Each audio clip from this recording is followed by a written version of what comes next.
भारत मौसम विज्ञान विभाग अपने दैनिक मौसम परिचर्चा में हार्दिक स्वागत करता है। आज 20 मार्च है। इस परिचर्चा में हम पिछले 24 घंटे में वेदर कैसा रहा उसके बारे में और सिनोप्टिक सिस्टम्स और आने वाले 4-5 दिनों में वेदर कैसा रहने वाला है उसके बारे में जिक्र करेंगे। सबसे पहले हम बात करेंगे ऑब्जर्व्ड वेदर की। तो पिछले 24 घंटे में अगर हम देखें तो मॉडरेट रेनफॉल यानी मध्यम दर्जे की वर्षा अंडमान निकोबार आइलैंड्स में हुई है डिप्रेशन की वजह से। जैसे अगर हम सिग्निफिकेंट रेनफॉल की बात करें तो अंडमान निकोबार आइलैंड्स में साउथ अंडमान में आप देखें तो हटबे में 4 centimetre, car Nicobar port Blair में 3 सेंटीमीटर दोनों जगह पे और नानकाबली में 2 सेंटीमीटर वर्षा दर्ज की गई है। अगर हम अधिकतम तापमान की बात करें कल की तो 40 डिग्री सेल्सियस से ज़्यादा टेम्परेचर दर्ज किए गए हैं वेस्ट राजस्थान में और विदर्भ में कुछ जगहों पर, और एक दो जगहों पर वेस्ट जो मध्य प्रदेश है यानी पश्चिम मध्य प्रदेश, छत्तीसगढ़, इंटीरियर उड़ीसा, उत्तरी मध्य महाराष्ट्र और झारखंड में इन सब जगहों पर इक्का दुक्का स्थान पर 40 डिग्री सेल्सियस से ज़्यादा अधिकतम तापमान दर्ज किया गया है। वहीं अगर हम आपका जो नॉर्मल टेम्परेचर है, जो सामान्य तापमान है, उससे 4.5 डिग्री सेल्सियस ज़्यादा टेम्परेचर ऑलमोस्ट सभी जगह पर दर्ज किया गया। हिमाचल प्रदेश में, हरियाणा, चंडीगढ़, दिल्ली में, पंजाब में और राजस्थान में, और कई जगह पर दर्ज किया गया बिहार, झारखंड, उत्तराखंड में, और कुछ जगह पर जम्मू कश्मीर में, उत्तर प्रदेश में, अरुणाचल प्रदेश में, असम, मेघालय में, नागालैंड, मणिपुर, मिजोरम, त्रिपुरा में, गुजरात में और मध्य महाराष्ट्र में, और इक्का दुक्का स्थानों पर पश्चिमी मध्य प्रदेश में, विदर्भ में और सब हिमालयन वेस्ट बंगाल और सिक्किम में दर्ज किए गए हैं। कल जो है हीट वेव की स्थितियां भी देखने को मिली कई स्थानों पर, और सीवियर हीट वेव की स्थितियां कुछ जगहों पर देखने को मिली हिमाचल प्रदेश में और पश्चिमी राजस्थान में। और हीट वेव से सीवियर हीट वेव की स्थितियां एक दो स्थान पर जम्मू डिवीजन में, और हीट वेव की स्थितियां एक दो स्थान पर पश्चिमी मध्य प्रदेश में पिछले 24 घंटे में देखने को मिली।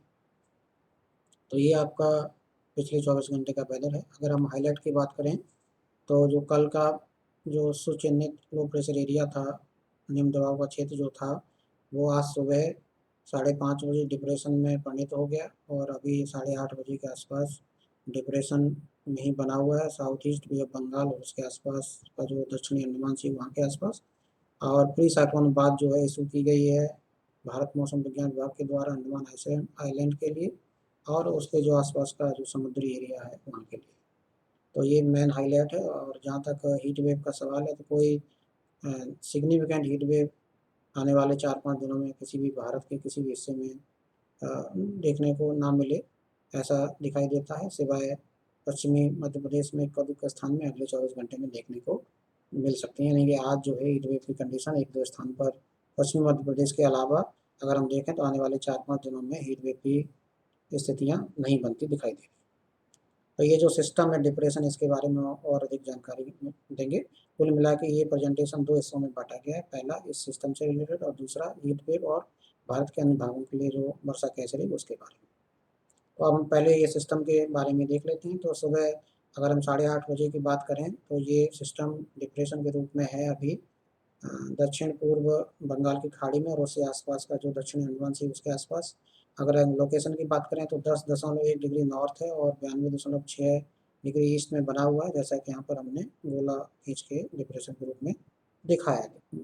अगर हम इसकी बात करें तो जो डिप्रेशन अभी आप देख रहे हैं, जो दक्षिण पूर्व बंगाल की खाड़ी और उसके आसपास का जो दक्षिण अंडमान सी है वो मूव किया है 12 किलोमीटर प्रति घंटा के हिसाब से, और 8:30 बजे जैसा कि हमने पहले ही बताया 10.1 डिग्री नॉर्थ और 92.6 डिग्री ईस्ट बना हुआ है। 110 किलोमीटर ये आपका उत्तर उत्तर पश्चिम में कार निकोबार से है और 170 किलोमीटर दक्षिण पोर्ट ब्लेयर के है और 840 किलोमीटर दक्षिण दक्षिण पश्चिम में यंगून म्यांमार से बना हुआ है। जहाँ तक इसकी फोरकास्ट का सवाल है तो it is likely to move nearly northwards, यानी कि ये लगभग उत्तर दिशा में अंडमान और निकोबार आइलैंड्स के आसपास अलोंग एंड ऑफ चलने की संभावना है। और ये डीप डिप्रेशन में इंटेंसीफाई हो सकता है आने वाले 24 घंटे में, और उसके बाद साइक्लोनिक स्टॉर्म में परिणत हो सकता है उसके आके 12 घंटे के बाद। तो ये इसकी फोरकास्ट और सिस्टम की सिचुएशन है। इसका हमने ट्रैक भी दिखाया है, तो आप देख सकते हैं कि अभी 0 UTC यानी कि सुबह 5:30 बजे 25 नॉट की विंड बनी हुई थी, डिप्रेशन था, और 3 UTC पर 25 नॉट विंड दिखाई देती है और डिप्रेशन बना हुआ है, इसका ट्रैक आप देख सकते हैं दिखाया गया है। तो यहाँ से आप देख सकते हैं कि किस तारीख का जो सुबह है वहाँ पर आपको डीप डिप्रेशन, और 21 तारीख का जो 12 UTC यानी कि शाम के 5:30 बजे 21 तारीख को वो साइक्लोनिक स्टॉर्म में परिणित हो सकता है। तो ये आपका ट्रैक है। ये ट्रैक हमारा Facebook, Twitter, RSMC website, national media website, national मौसम.imd.gov.in पर भी ये आपको देखने को मिलेगा। इस सिस्टम का ये आपका देख सकते हैं क्वाड्रेंट विंड डिस्ट्रीब्यूशन दिखाया गया है। तो इस सिस्टम की अपडेटेड जानकारी हमारे RSMC वेबसाइट और नेशनल वेबसाइट और फेसबुक, ट्विटर पेजेस में भारत मौसम विज्ञान विभाग के पेज पर भी आप समय समय पर देख सकते हैं। इसकी अपडेटेड जानकारी लगातार दी जा रही है। तो अगर हम रेनफॉल की बात करें इसी सिस्टम से एसोसिएटेड, तो 20 तारीख को हल्के से मध्यम दर्जे की वर्षा हो सकती है कई ज़्यादातर स्थानों पर, और भारी से अति भारी वर्षा कुछ स्थानों पर, और एक दो स्थान पर अत्यंत भारी वर्षा होने की संभावना है अंडमान निकोबार आइलैंड्स में। 21 तारीख को हल्के से मध्यम दर्जे की वर्षा ज़्यादातर स्थानों पर, और भारी से अति भारी वर्षा कुछ स्थानों पर, एक दो स्थान पर अत्यंत भारी वर्षा होने की संभावना है उत्तरी अंडमान आइलैंड्स में, और हल्के से मध्यम दर्जे की वर्षा हो सकती है कुछ स्थानों पर निकोबार आइलैंड्स में 21 मार्च को। तो ये 2 दिन आपका वर्षा की वार्निंग जारी की गई है। अब आप देख सकते हैं विंड वार्निंग, तो 20 तारीख को स्क्वालिक विंड चलने की संभावना है जिसकी गति 40 से 50 किलोमीटर प्रति घंटा, गस्टिंग में 60 किलोमीटर प्रति घंटा चलने की संभावना है अंडमान निकोबार आइलैंड्स में, अंडमान सी में और उसके आसपास का जो दक्षिणी पूर्वी बंगाल की खाड़ी वहाँ पर, और वो धीरे धीरे बढ़ने की संभावना है, और वो बढ़ के 45 से 55, गस्टिंग में 65 किलोमीटर प्रति घंटा होने की संभावना है आज आफ्टरनून से 20 तारीख से। 21 तारीख को स्क्वालिक विंड चलने की संभावना है 55 से 65 किलोमीटर प्रति घंटा, गस्टिंग में 75 किलोमीटर प्रति घंटा अंडमान निकोबार आइलैंड्स और पूर्व केंद्रीय बंगाल की खाड़ी और इसके आसपास का जो सटा हुआ दक्षिण पूर्व की बंगाल की खाड़ी है वो 21 तारीख की सुबह से चलने की संभावना है। उसके बाद वो धीरे धीरे बढ़ जाएगी और गेल विंड होने की संभावना है 65 से 75, गस्टिंग में 85 किलोमीटर प्रति घंटा उसी रीजन में शाम 21 तारीख की शाम से। और 22 तारीख को गेल विंड स्पीड जिसकी रहेगी 60 से 70, गस्टिंग में 80 किलोमीटर प्रति घंटा ईस्ट सेंट्रल बंगाल की खाड़ी में और उसके आसपास जो along and off Myanmar coast है जो तट है उसके आसपास, और फिर वो धीरे धीरे कम हो जाएगी और स्क्वालिक विंड हो जाएगी 55 से 65, गस्टिंग में 75 किलोमीटर उसी जगह पर 22 तारीख की शाम को। और उसके बाद स्क्वालिक विंड स्पीड 40 से 50, गस्टिंग में 60 किलोमीटर चलने की संभावना है दक्षिणी अंडमान आइलैंड्स में और दक्षिणी अंडमान सागर में और उसके आसपास का जो दक्षिण पूर्व का बंगाल की खाड़ी है और उत्तरी पूर्व बंगाल की खाड़ी और उसके आसपास अलोंग एंड ऑफ जो दक्षिण पूर्व बांग्लादेश का जो तट है वहाँ पर भी 40 से 50 और गस्टिंग में 60 किलोमीटर प्रति घंटा 22 तारीख को हवाएं चल सकती हैं। अब हम सी कंडीशन की बात कर लेते हैं। तो समुद्र इस दौरान चूंकि वहाँ पर डिप्रेशन बना हुआ है तो अभी आप देख सकते हैं कि समुद्र अशांत रहेगा। और कंडीशन की अगर हम बात करें तो जो समुद्र की जो कंडीशन है वो रफ टू वेरी रफ रहेगी अंडमान सी में और उसके आसपास का जो दक्षिणी पूर्व का बंगाल की खाड़ी है वो 20 तारीख को ऐसा रहेगा।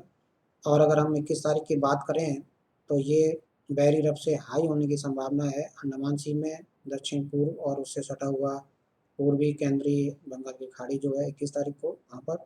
और इसके बाद हम पूर्वी केंद्रीय और उससे सटा हुआ दक्षिण पूर्व का और उत्तर उत्तर पूर्व बंगाल की खाड़ी और उसके आसपास का दक्षिणी अंडमान सी और म्यांमार के अलोंग एंड ऑफ म्यांमार तट जो है 22 तारीख को।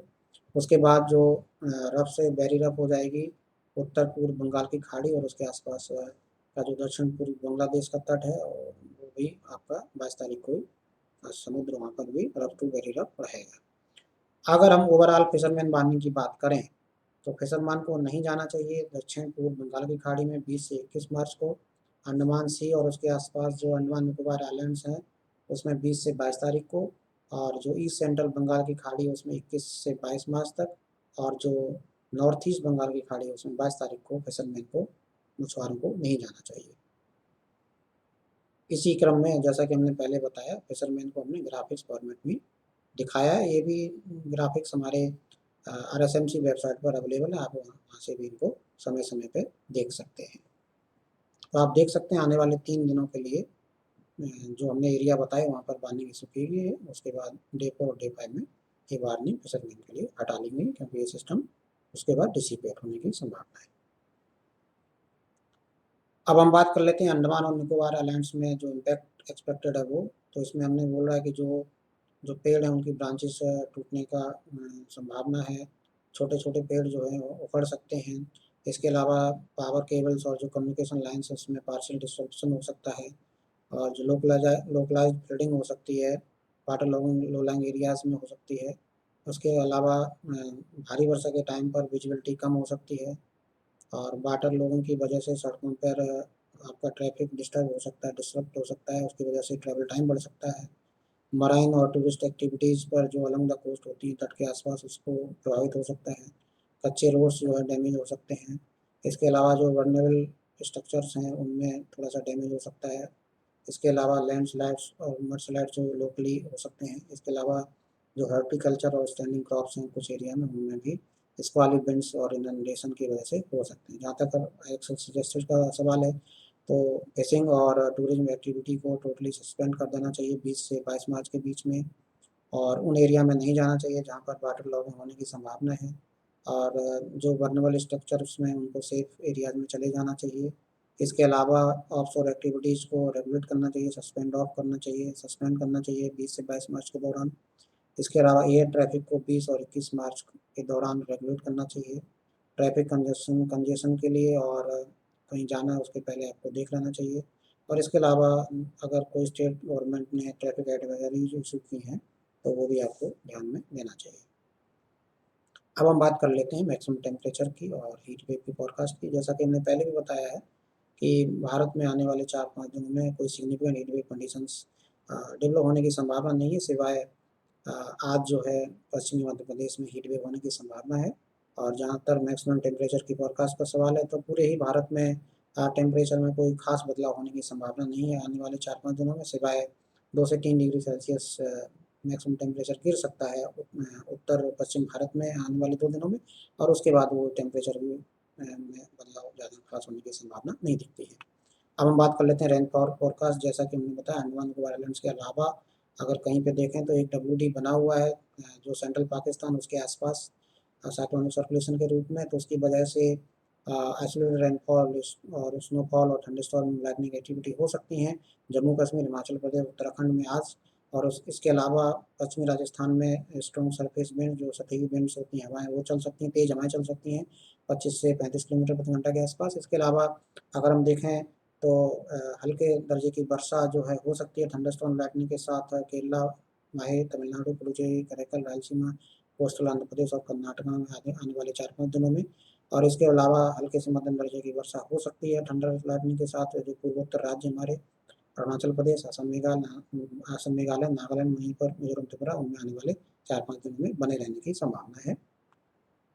अकॉर्डिंगली हमने यहाँ पर ये इसको ग्राफिकल फॉर्मेट में भी आपको सुविधा के लिए दर्शाया। तो आप देख सकते हैं आने वाले 2 दिनों में अंडमान निकोबार आइलैंड्स में हमने लाल कलर दिया हुआ है और हमने हैवी रेनफॉल, थंडरस्टॉर्म वार्निंग सारी वार्निंग्स इसी की हुई जैसे कि हमने पहले भी पढ़ी हैं। इसके अलावा आप देख सकते हैं आज जो है सिर्फ हीट वेव पश्चिमी मध्य प्रदेश में हमने सिंबल लगाया है। इसके अलावा थंडरस्टॉर्म एक्टिविटी जम्मू कश्मीर, हिमाचल प्रदेश, उत्तराखंड में आज बने रहने की संभावना है। इसके बाद ये एक्टिविटी खत्म हो जाएगी। अगर हम दक्षिण प्रायद्वीपीय भारत की बात करें तो यहाँ पर थंडरस्टॉर्म एक्टिविटी आने वाले 3 से 4 दिनों में बने रहने की संभावना है। और हल्के से मध्यम दर्जे की वर्षा भी आने वाले 4-5 दिनों में यहाँ बने रहने की दक्षिण प्रायद्वीपीय भारत में संभावना है। तो आज के लिए बस इतना ही। कल फिर हाजिर होंगे आपका ताज़ा जानकारी के साथ मौसम संबंधी। तब तक के लिए नमस्कार।